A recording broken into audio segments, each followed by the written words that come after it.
আসসালামু আলাইকুম। যে যেখান থেকে ভিডিওটি দেখছেন সবাইকে জানাচ্ছি প্রীতি ও আন্তরিক ভালোবাসা।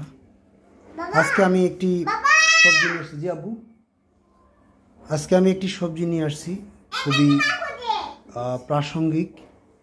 যে বিষয়টা নিয়ে আসলে আজকে আলোকপাত করব সেটা খুবই গুরুত্বপূর্ণ ভূমিকা পালন করবে আমাদের মানবদেহের জন্য। সেটা হচ্ছে পালং শাক।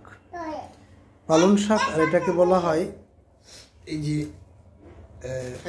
হাইসে শাক, কিংবা কারো কারো মতে এটাকে বলা হয় হাইসে শাক বলে, অনেকে আবার অন্য কি ভাষায় বলে হেঁচি শাক, হাইসে শাক, হেঁচি শাক, তারপর আরও অনেকে নানান ইত্যাদি ইত্যাদি ভাষা। আপনারা যে যেরকমভাবে ডাকেন সেইভাবে আসলে আমাদেরকে কমেন্টস করে জানাবেন। হয়তো আমি নিজেও জানি না আসলে এটাকে কোন শাক বলে। তবে এরা অত্যন্ত মানবদেহের জন্য উপকারী। সেটা হচ্ছে কোমর ব্যথা, গিট বাত, বাত ব্যথা, জ্বর ইত্যাদি ভূমিকা পালন করে। আর পালং শাক তো অনেক গুণাবলী, ভিটামিন, ক্যালসিয়ামে ভরা।